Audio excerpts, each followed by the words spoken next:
વિશ્વાસની વાતો વચ્ચે પાટનગરમાં જ લોકોની હાલત કફોડી। ગાંધીનગરમાં દૂષિત પાણીથી રોગચાળાએ ભરડો લીધો। પાટનગરમાં રોગચાળો વકરતા કોંગ્રેસ આક્રમક મૂડમાં। કોંગ્રેસના નેતાઓએ કમિશનરની ચેમ્બરમાં માટલા ફોડીને વિરોધ કર્યો। મનપા કમિશનર જે.એન. વાઘેલાનો ઘેરાવ કર્યો। દૂષિત પાણીના લીધે ટાઇફોઇડના કેસમાં સતત વધારો થઈ રહ્યો છે। શહેર કોંગ્રેસે મહાનગરપાલિકાની ઓફિસે દેખાવો કર્યા।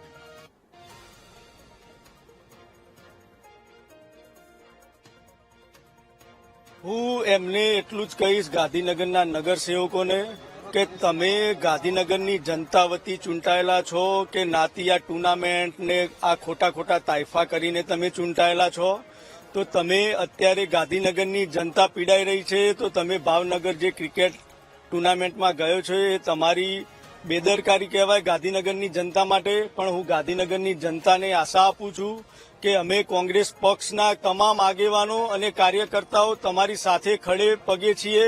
તમને કંઈ પણ જરૂર પડે તો અમારો કોંગ્રેસ પક્ષ ટાઇફોઇડની પરિસ્થિતિ બાબતે અત્યારે હાલ 88 જેટલા પેશન્ટ જે છે એ ગાંધીનગર સિવિલ હોસ્પિટલમાં સારવાર લઈ રહ્યા છે। મળતી માહિતી પ્રમાણે આ તમામ સારવાર લઈ રહેલા જે દર્દીઓ છે એમની સ્થિતિ ઘણી સારી છે। કોઈ પણ દર્દી એ ક્રિટિકલ અવસ્થામાં નથી। આ ઉપરાંત ગઈકાલ સુધીમાં 45 જેટલા જે દર્દીઓ હતા એમને રિલીઝ કરવામાં આવી છે।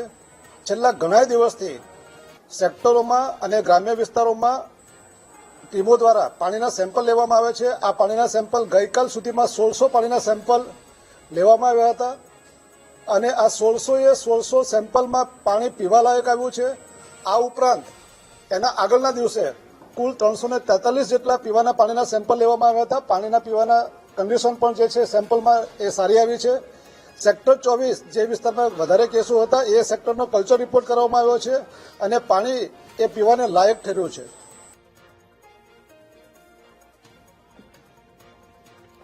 તો આ દ્રશ્ય તમારી ટીવી સ્ક્રીન પર તમે જોઈ રહ્યા છો।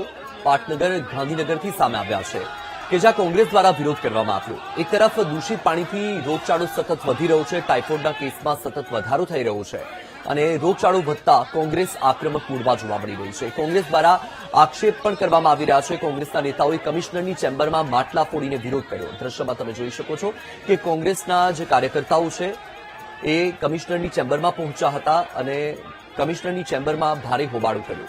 મનપા કમિશનર જે.એન. વાઘેલાનો ઘેરાવ કર્યો હતો। માટલા ફોડીને વિરોધ નોંધાવવામાં આવ્યો। દૂષિત પાણીના લીધે ટાઇફોઇડના કેસમાં સતત વધારો થઈ રહ્યો છે અને આ કેસમાં વધારો થતાની સાથે જ કોંગ્રેસ આક્રમક મૂડમાં છે અને આક્ષેપ પણ કરવામાં આવી રહ્યા છે, સાથે ભારે વિરોધ પણ કરવામાં આવી રહ્યો છે અને ઉગ્ર વિરોધના આ દ્રશ્ય તમારી ટીવી સ્ક્રીન પર તમે જોઈ રહ્યા છો। કમિશનરની ચેમ્બરમાં આ કોંગ્રેસના કાર્યકર્તાઓ પહોંચ્યા હતા। માટલા ફોડીને વિરોધ કરવામાં આવ્યો છે। છેલ્લા કેટલાક દિવસથી પાટનગર ગાંધીનગરમાં સતત ટાઇફોઇડના કેસમાં વધારો જોવા મળી રહ્યો છે। અનેક દર્દીઓ ટાઇફોઇડના નોંધાયા છે અને આ કેસમાં વધારો થતા કોંગ્રેસ વિરોધ કરી રહ્યું છે।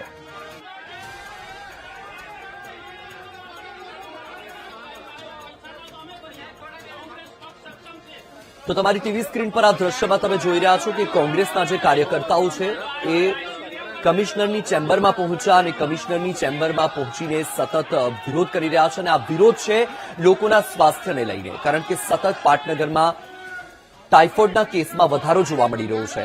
ટાઇફોઇડના દર્દીઓની સંખ્યામાં સતત વધારો થઈ રહ્યો છે, ત્યારે લોકોને પાયાની સુવિધા આપવાની માંગ કરવામાં આવી રહી છે અને આ માંગ સાથે કોંગ્રેસ વિરોધ કરી રહ્યું છે।